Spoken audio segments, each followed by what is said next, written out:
There was some sort of subtlety in doing that movement that was more than just about multitasking or spreading your attention. It seemed to actually facilitate something. I could sort of feel like it actually facilitated the movement to happen inside. Like it was very subtle. It was amazing. Anyway.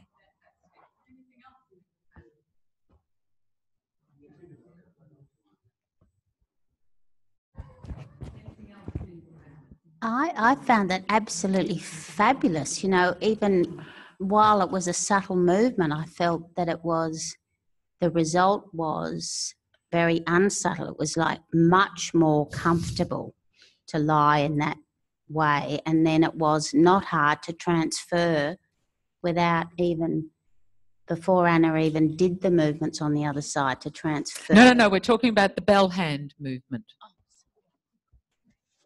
Sorry about that. Keep that comment for tomorrow. It so amazed me. Good. That's wonderful. Yeah, Philippa. So just before, she's hiding. Let's just get one more comment before we do the lesson. It was interesting. So I read that twice. So the first time I did, and then I did it. And it said continue doing stuff. So I tried to make dinner and keep the hand going the whole time. That was really, and noticing how often I actually stopped doing it was really interesting. It's a beautiful feedback mechanism. It's one of the things it does, yeah. So any other? No?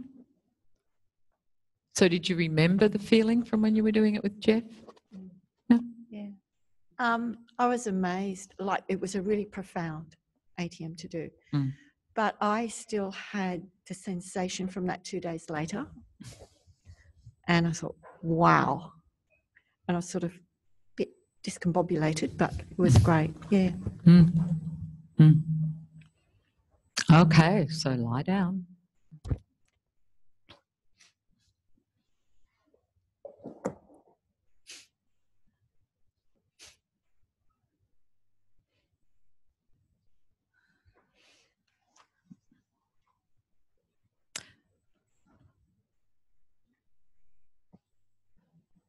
And just go back and think about the lesson, or imagine, what do you recall of the lesson we did this morning?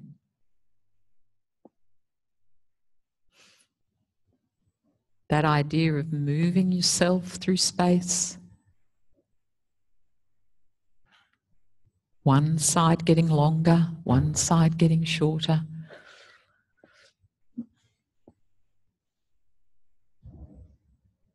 Finding a way to lighten your limbs and your head.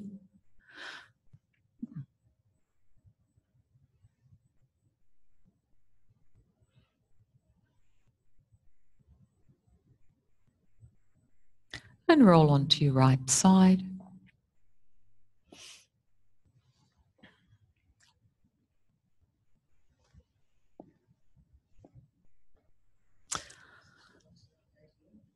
Yep.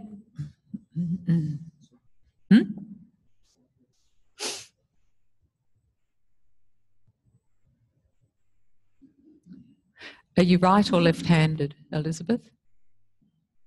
Sorry? See if you can do it on the other side. Get more padding if you need to, or do it on a table if you need to. Yeah? Then, Elizabeth, it just means you need more padding. Are there any more mats available that we can put under her? No, it'll distract you though. What about on the table? Is the table softer with your mat on it? With your mat?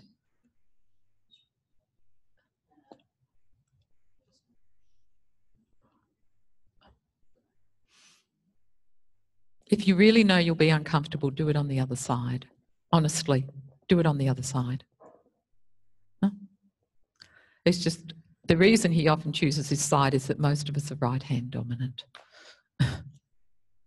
So could you have your right arm underneath your head? Your legs are on top of each other. To start with, your legs are on top of each other. Left arm's resting somewhere in front of you on the floor. And get a sense of the shape that you're making there. Is your head in front of your torso or behind your torso?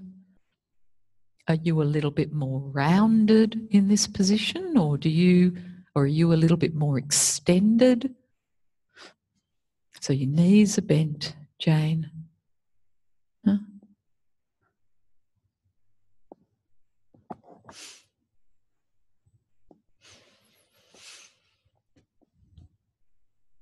Feel where your breathing is,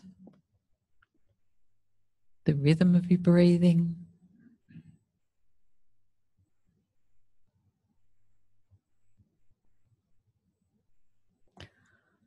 And begin to move your left shoulder a little forward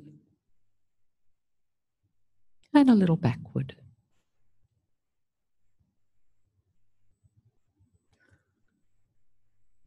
Very slowly,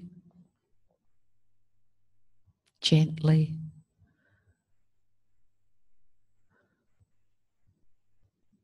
And feel, what is your image when I say your left shoulder?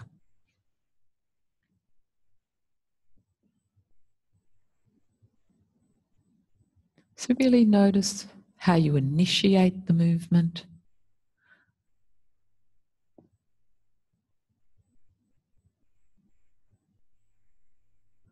And notice as you take your shoulder forward and back, does it go a little bit up and down as well? So you're trying to explore a range where you can, as much as possible, clearly feel that it's a forward and backward movement of your shoulder. So it doesn't matter how small it is.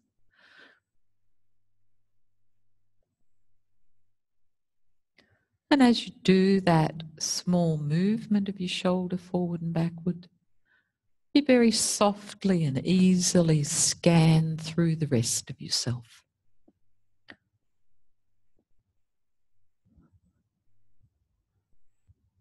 So that you've got an awareness of your contact with the ground as you're moving your shoulder forward and back. And an awareness that you've got feet and legs and a torso and shoulders and a neck and a head.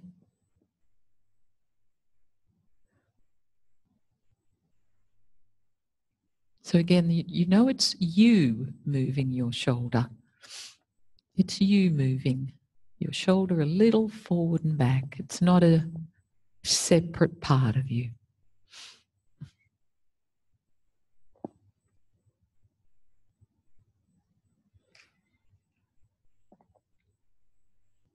And each of you, depending on the shape that you're in, the way you're lying, whether your knees are bent up a lot or bent down a lot, all of this is going to influence how your shoulder goes forward and back. So just play with that a moment. Do you want your knees a little bit more bent up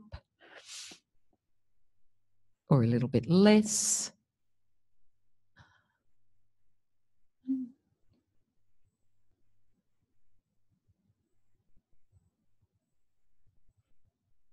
Just because the first position we lie down in is not necessarily the most comfortable position for us. So sometimes we just need to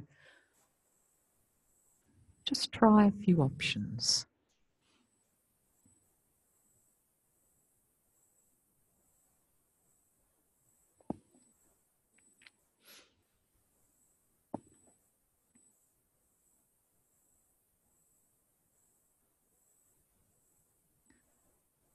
And this might now get influenced where you want your legs to be by the next instruction, which is to find a way to slowly do this. Feel all of yourself can help you to organise to bring your left forearm to be resting on the floor in front of you. All of yourself is going to organise to bring your left forearm to be resting on the floor in front of yourself. And really feel, how much of you did you adjust to do that? What did you think of doing to bring your left forearm to rest on the floor? Did your head have to change a little bit? Your ribs, where the weight is?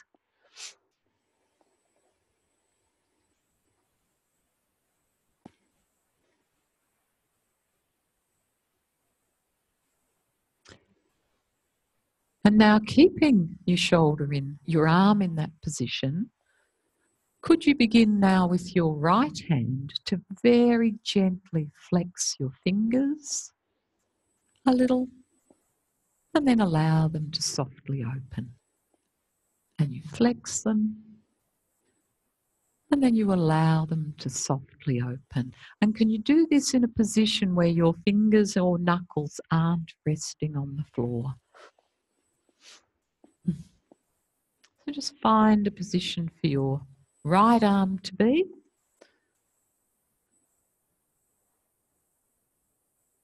And it's a very gentle flexing of your fingers and then allowing them to softly open. So the focus is a little bit more on the flexing and then allowing them to open rather than actively really pushing them open. So it's much more about flexing and then softly opening.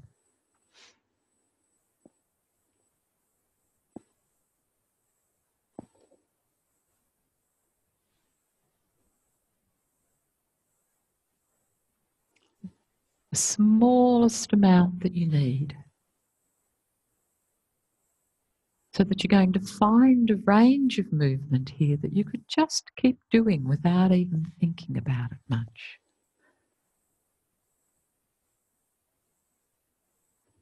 And you're finding a timing for that suits you.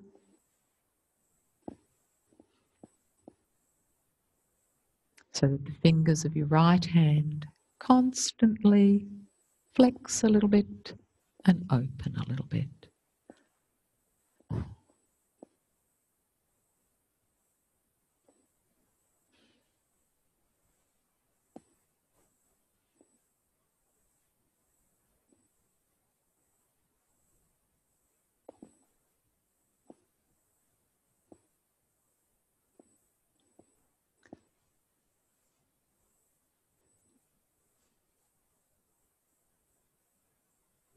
And now again, take your time thinking of all of you.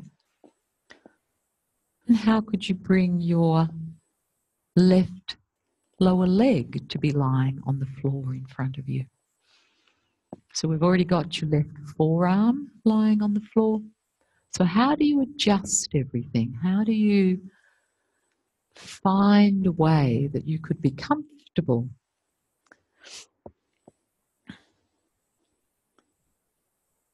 Your underneath leg is still bent. Your underneath leg is still bent. And feel what's this done to the shape of your torso by having both your left lower leg and your left forearm resting on the floor in front.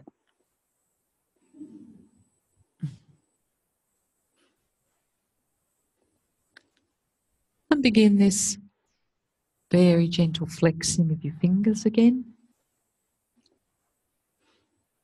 And the gentle opening.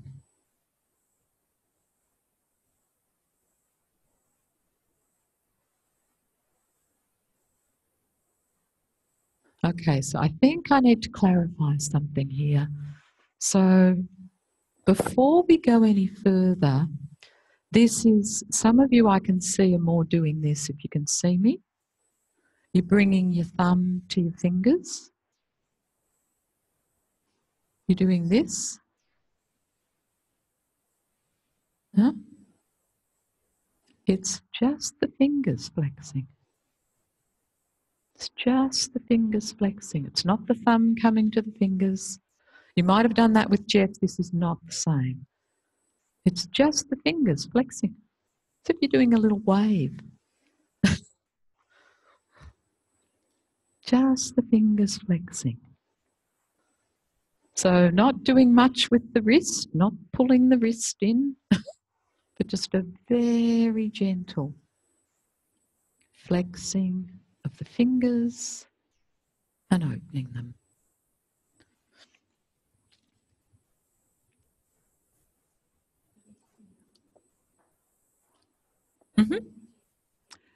Do that if you need to, but don't have your hand on the ground. Yeah? Put it up in the air. That's it. That's great.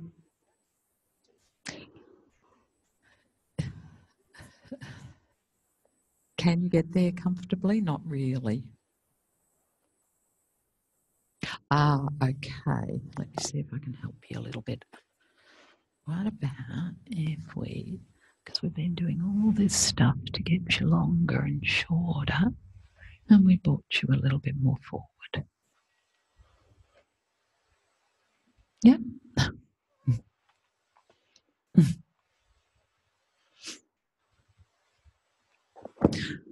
So it's a little bit like, a bit bizarre, but it's like the lesson we were doing earlier today where your left elbow and your left knee are closer together and your right elbow and your right knee are further apart.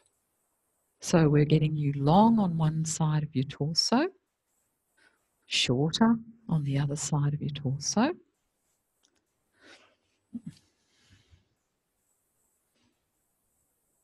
And you might feel as you do this very gentle flexing of your fingers that some fingers move quicker than the others.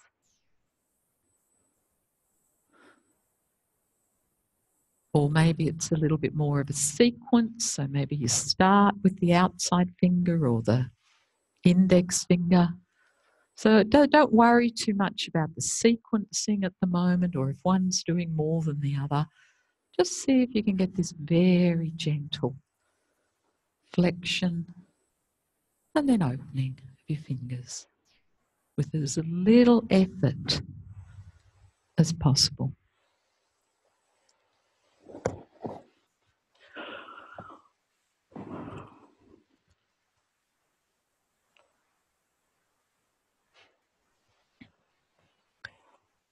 And then can you find a way that your breathing doesn't have to be influenced by this?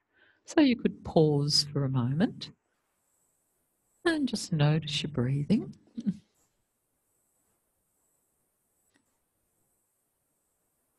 And then feel, could I begin doing this movement? Again, without interfering with my breathing in any way.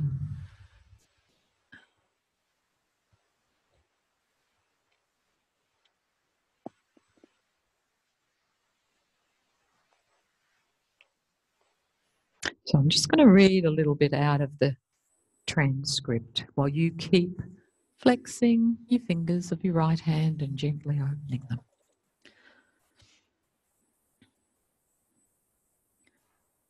So it should feel like you're doing nothing.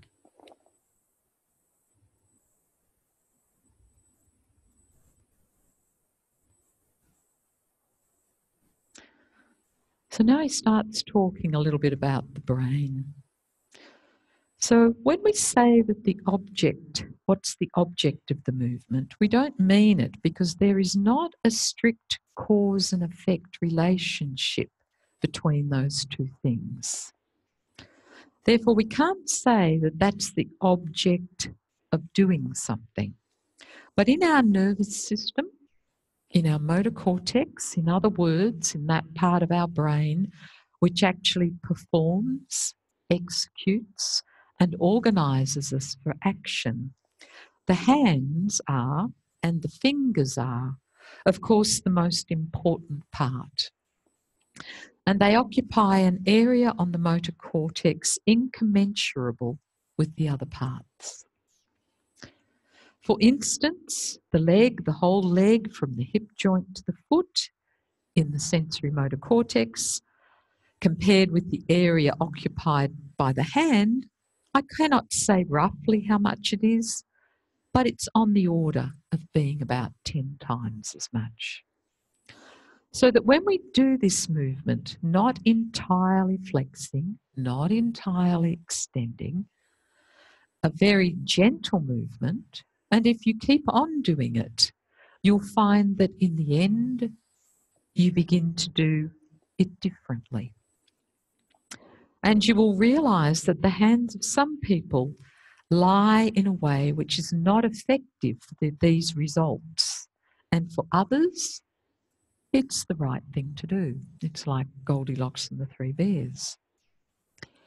And that's why we are doing it, because I believe that the human nervous system fundamentally, provided it's not terribly injured at birth or before, has special qualities which make it possible for that system to relate to the outside world in a way which wires in our nervous system, wires in our understanding so that our intention can be performed by ourselves without knowing that we have a nervous system.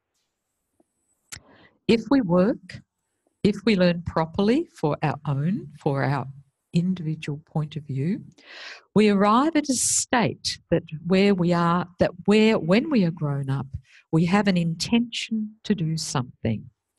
And our body is organised to perform it, and we wouldn't have the slightest inkling that we need a nervous system to do it, because we feel the act and our intention together. Those are two important things. When we move our hand like this, we find that on our motor cortex, one of the most conscious parts of it, the kind of thing which we feel only when we are awake and stand on our feet and know that we are not sleeping or not dreaming, when we are in a state like that, then obviously our brain and our body, our entire being, is there to produce intention, or has some sort of intentions, the source of them being some response to the external world or to internal demands of ourselves like breathing, eating, drinking, excreting, sweating, and all sorts of things, internal desire, the needs of our own body. In all those things, the conscious is mobilised in a peculiar way, which is due to our previous history and our heredity. How are those fingers? Are they still going? Here, when we do this small movement, we take one of the essential parts of our personality, the thing we do with our hands. It means eating, writing, exploring, doing the most fundamental things that relate to ourselves. If we keep on doing this, you will find that the whole motor cortex finds ease, a feeling of ease. And at that point, the part of the motor cortex which is concerned with the hand, with our intention of moving the hand, will gradually begin to spread so that we can begin to listen to what happens inside and we feel it. And you will suddenly see there are some kinds of things which we call relaxation, which is idiotic. Of course, it is not relaxation. It is that unnecessary mobilisation of our motor cortex and unnecessary tonus in the hand and the fingers begins to let go because the nervous system finds it's not necessary. So it stops being tense. It stops doing unnecessary movement and unnecessary contractions. And when there is a focus large enough like the hand, like the right hand with right-handed people, When that is big enough, you will find that if you continue like this for a quarter of an hour and half an hour, you just wouldn't believe the kind of change of muscular tonus distribution throughout your body in such a way that if you do only this and get up, we find that our bodies are different. We conceive ourselves differently. We find the heights of our shoulders are different, our width is different, our eyes have changed their contraction. The face on one side might become free and long, free to move, and on the other side, you feel the contraction and the tension. Now we are going to learn to do things during this segment, but in order to be sure that you know that sort of lightness that can be performed by a human being, we have to explore, because if we don't know it in ourselves, we don't know it.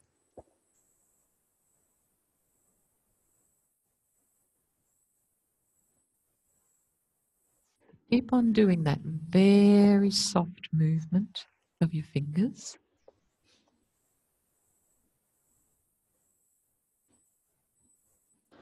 So in other words, the motor cortex has habitual, unnecessary, harmful, destructive habits.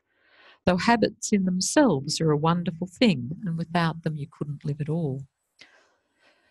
In other words, without doing the thing habitually as we do it, and doing it without thinking and without measuring, without attending, becoming aware and changing, and that if we lose the ability to make habits, we couldn't live a day.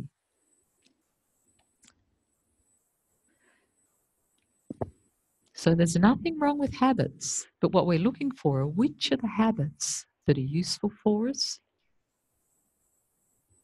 that help us, and which are the ones that get in our way.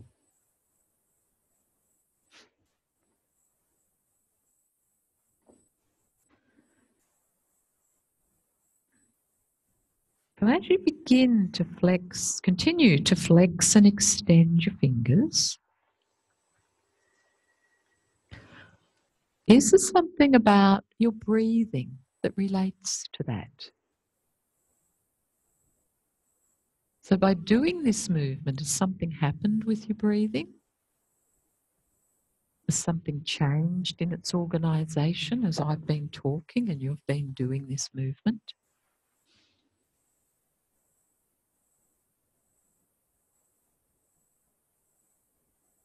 So when would you tend to inhale? When would you tend to exhale? Would it be when you flex your fingers or when you extend your fingers?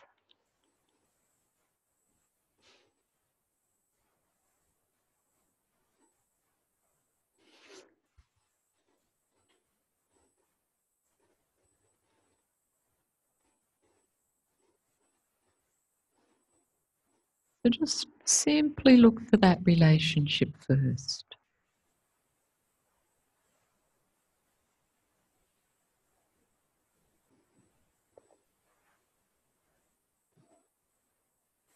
And then as you continue, could you begin to imagine that you could find a way, don't do it,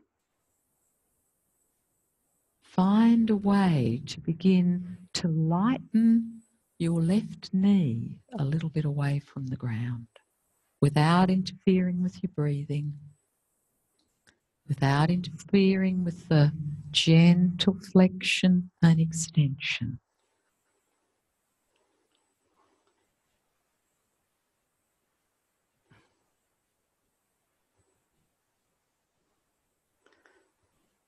So this is your feedback. These lessons are about giving you very clear feedback devices.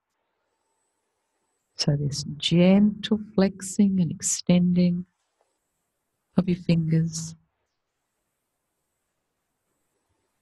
your breathing, easy.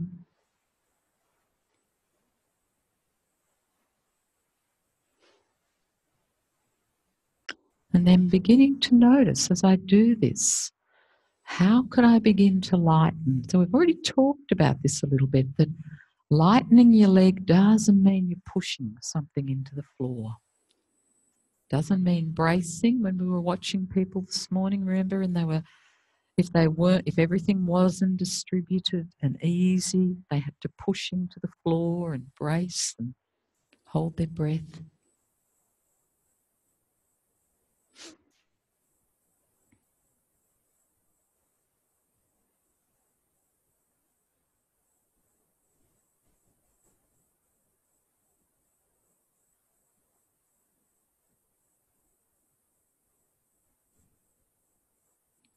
And we know that one of the things that helps us not to push is to let our weight shift a little bit.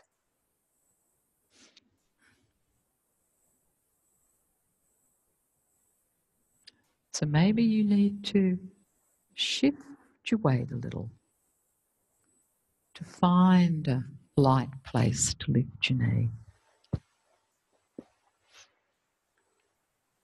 And to keep softening your intention.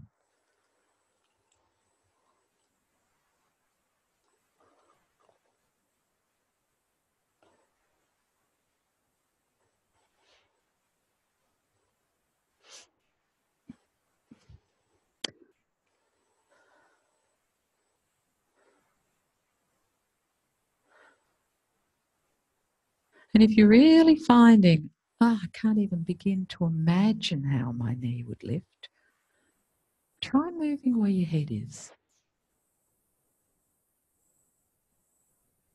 What happened if many of you brought your head forward?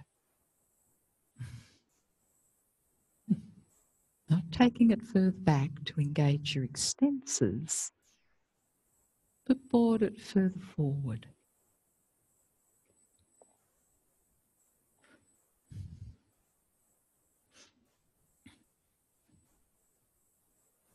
So that this flexing of your fingers could be what helps you to lift your leg. The flexing of your fingers could help you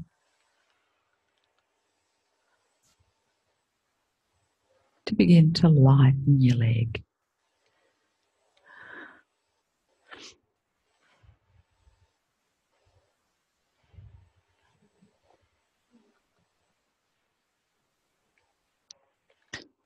Yeah, so you're in a position that's already making it a little hard.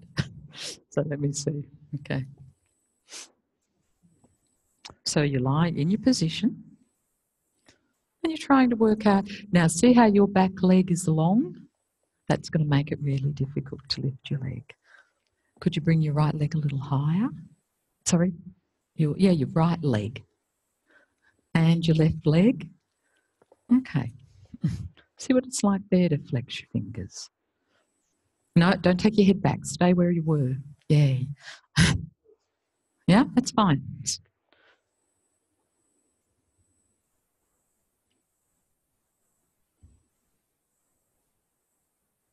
Could you bend your fingers a little bit, all of them, a little bit more? Not do so much with your wrist, a little bit just your fingers.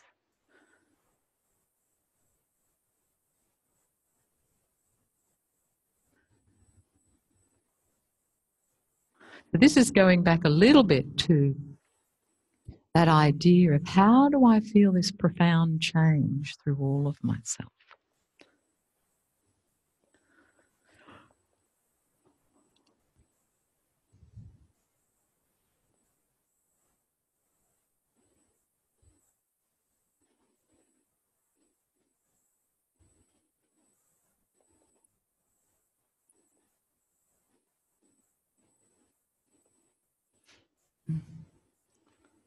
So how do you lighten your leg? Not your foot. Not your foot. Just your knee. So where's your knee going to go? Is it going to come towards you a little bit, or is it going to push away from you a little bit? Not your foot, not your foot.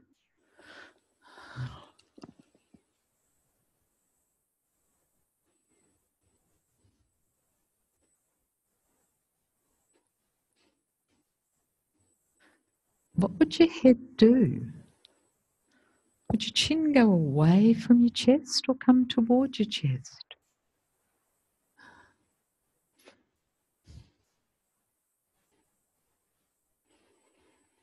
Would your knee come a little bit closer towards you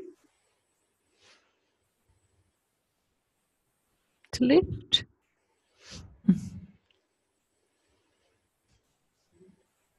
You're lifting your knee.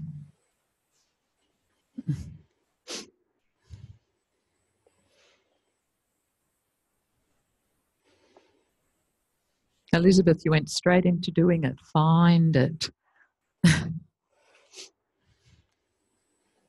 You're finding a way to really, really lightly lift your knee. Yeah?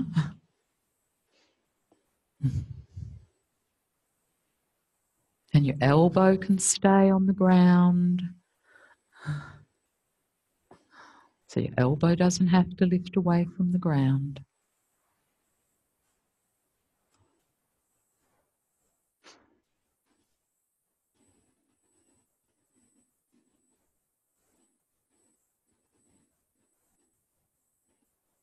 So this is a puzzle for you to solve, but within softening your intention, keeping your fingers very soft.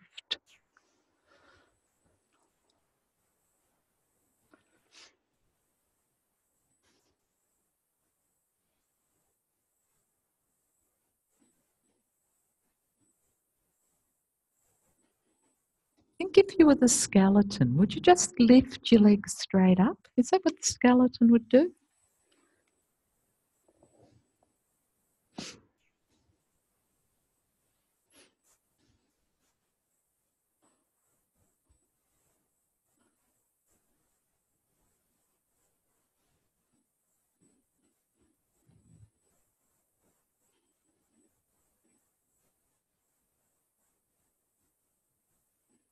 If you were going to lift someone's knee, would you lift it straight up, or what would you be feeling for if you were trying to help someone with this? What would you be feeling for? You could feel the leg was heavy. Would you be thinking, I have to shift the weight somewhere. I've got to, the leg's heavy because it's not ready to lift away from the floor. I've got weight on it. That's why it's heavy, because you've got weight on it. So you have to find a way with this very gentle flexing and extensing of your fingers, especially the flexing.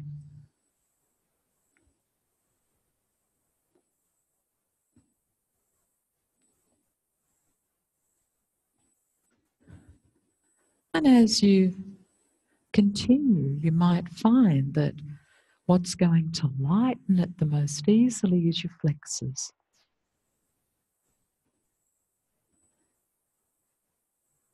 Not your back muscles, which would take your knee away from you, but something mobilizing in the front of you.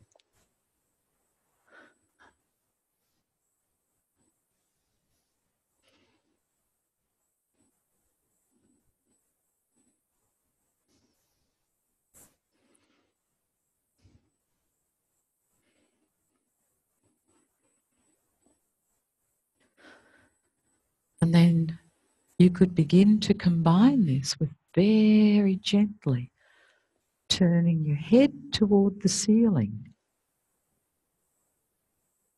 that you could feel your chins pulling down as your head turns toward the ceiling.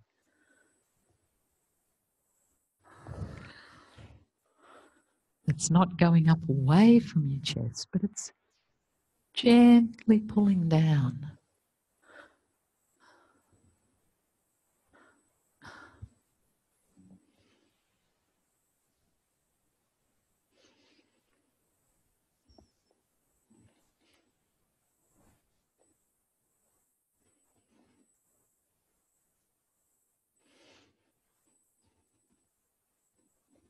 And then you could begin to leave your knee where it is and just do your head movement, your head rolling a little bit. But imagine it first small,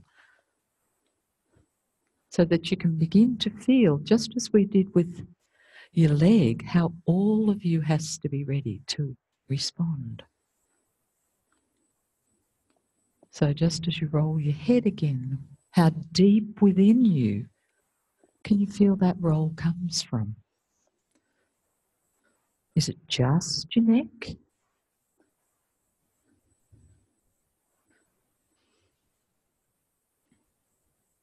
Or what's happening right through you?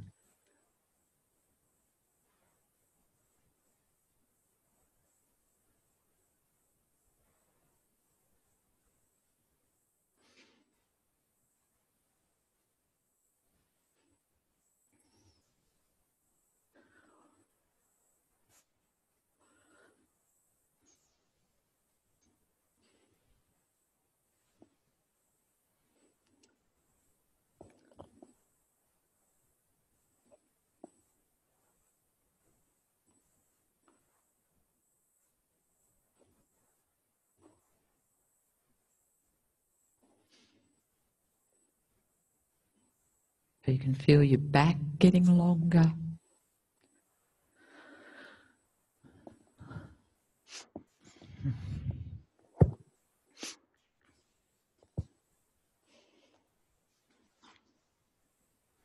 Spreading your attention, involving more of yourself, spreading the load.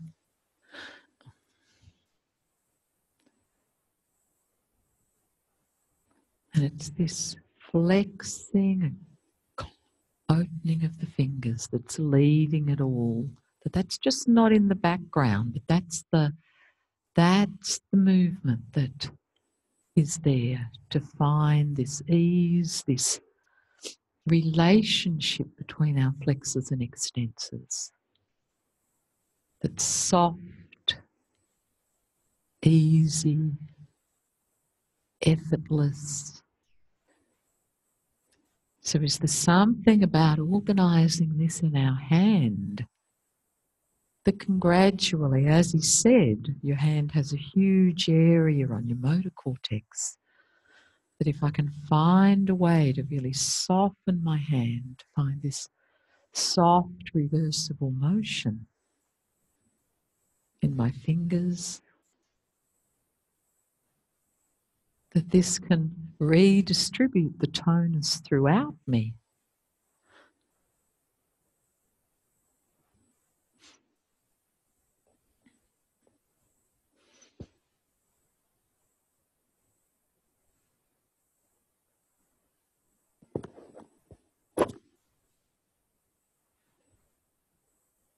And then you can begin to explore, just turning my head first help me to lighten my leg, or is it lightening my knee that helps me to turn my head? Or maybe I could feel both of them at exactly the same time. It's very gentle, lifting, lightening, no effort, breathing easy. And my fingers are really telling me that I'm not getting stuck in a total extension pattern or flexion. There's no gripping. This relationship between my flexors and extensors is staying easy and reversible.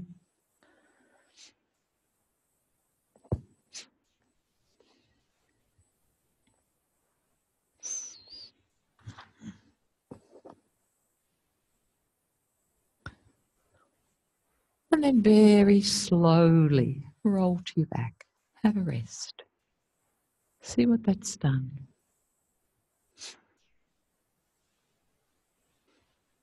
He said something before that maybe you'll feel a difference between your two sides after doing that. What's your experience? Maybe one side of your face might feel different to the other, or one shoulder.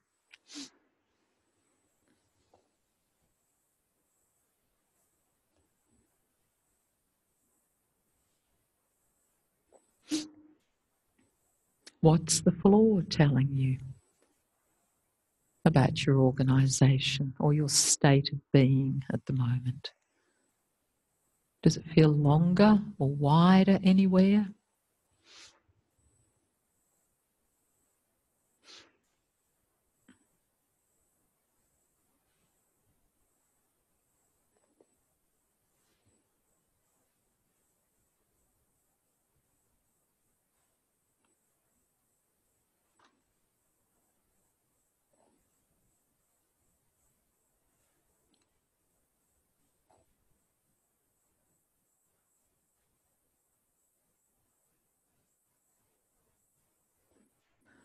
And then begin with your palm up to begin that very gentle flexing of your fingers again, just down by your side. Or in the air, doesn't matter. But that very gentle flexing of your fingers, gentle, soft. How do you make it even softer, slower for some of you?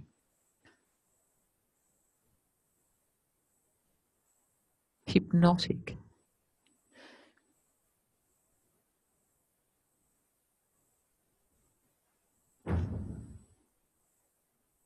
And can you continue with that and find a way to slowly again roll to your right side into that same position? No hurry, doesn't matter if you don't get there. So your breathing's easy. Right fingers keep gently flexing and opening. As soon as you feel your fingers stop, stop. Pause, come back to them again, and then continue.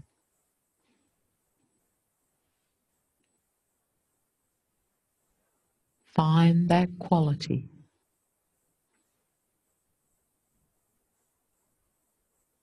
It's nearly like a pulsing that you can feel all the way through you. It's pulsing gently.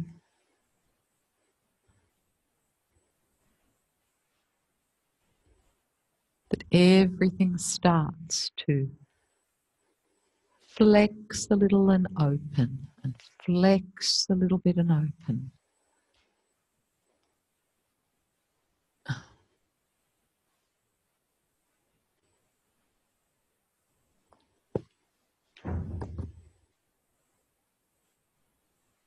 And once you've got to your side, if you've got there, you can slowly make your way back again, feeling that lifting of your knee, the rolling of your head toward the ceiling, fingers still gently opening and closing, your breathing easy.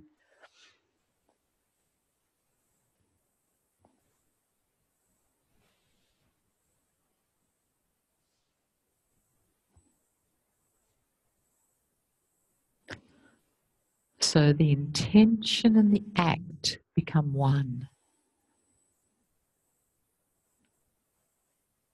So you're looking to find all of the unnecessary work that you do.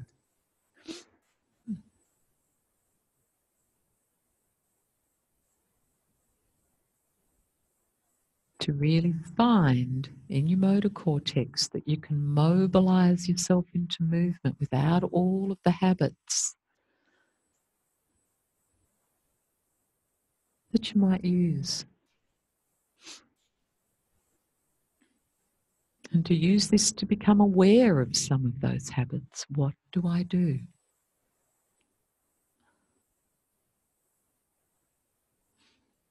What isn't necessary for the task? And that when I can find ways to gradually inhibit some of those unnecessary things, does that allow more and more of myself to be involved in the movement?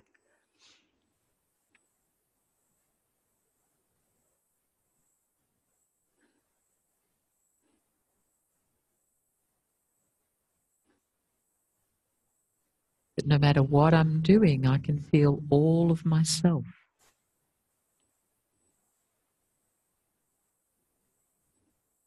Through this sort of gentle pulsing of the fingers rounding and softly opening.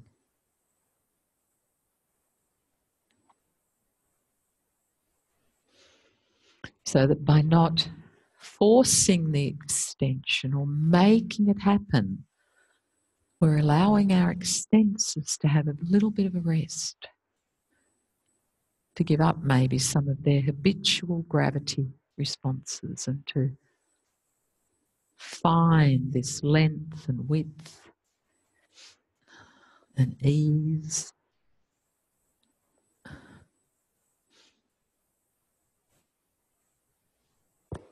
And next time you're to your back, stay there.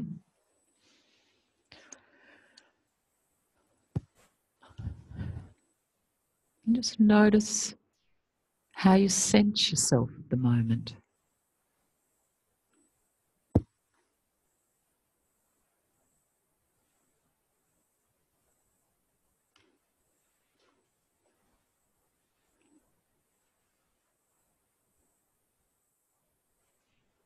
So that you're really looking to make something even easier, more comfortable, more aesthetically pleasing.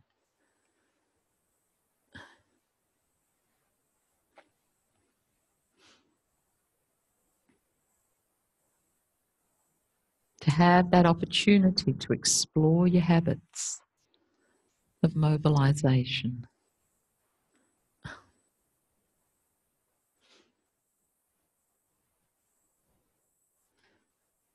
And on your back, keep moving your right fingers.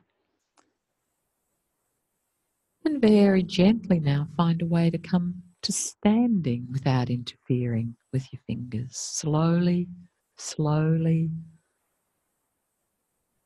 Find the timing. Fingers keep gently moving.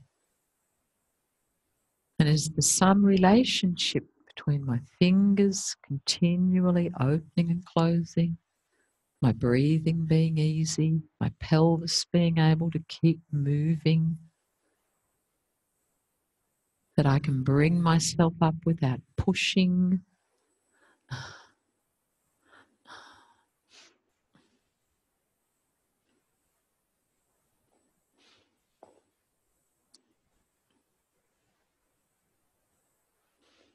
And gradually bringing yourself up to standing. And even if your fingers stop or your breathing happens, that you can just pause there and go, what did I do at that point? What did I push with? What stopped moving? Is my neck free?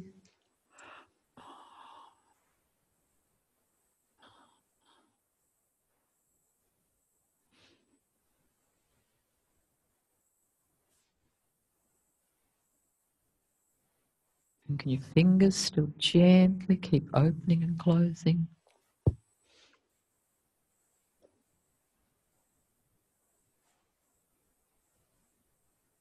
And do you feel any difference between your face on your right and your left? Between your eyes? Where your weight might want to settle a little more at the moment?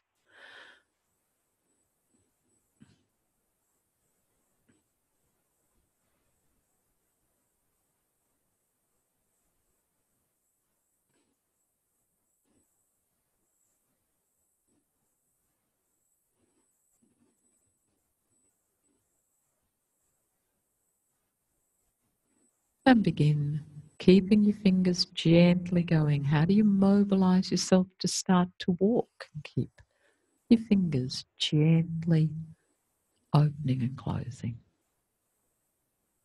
So it's just like a little feedback, a little thing in there to go, ah.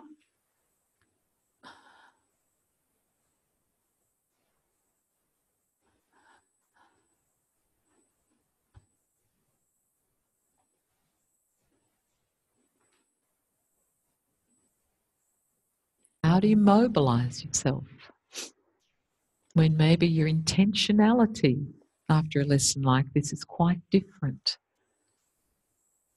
You can feel in that lesson we've really been spreading your attention. Huh? So it's not a lesson that you probably feel like being really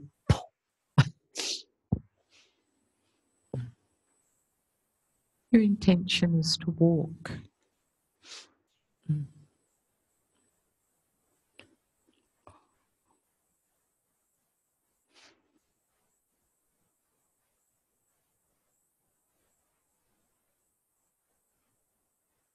How could this feeling be useful for you?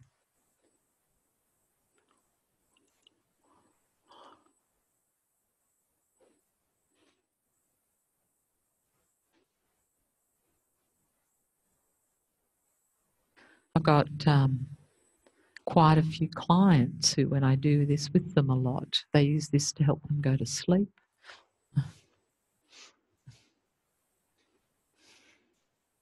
This incredibly sort of calming, even out tone. But it's a very calming movement.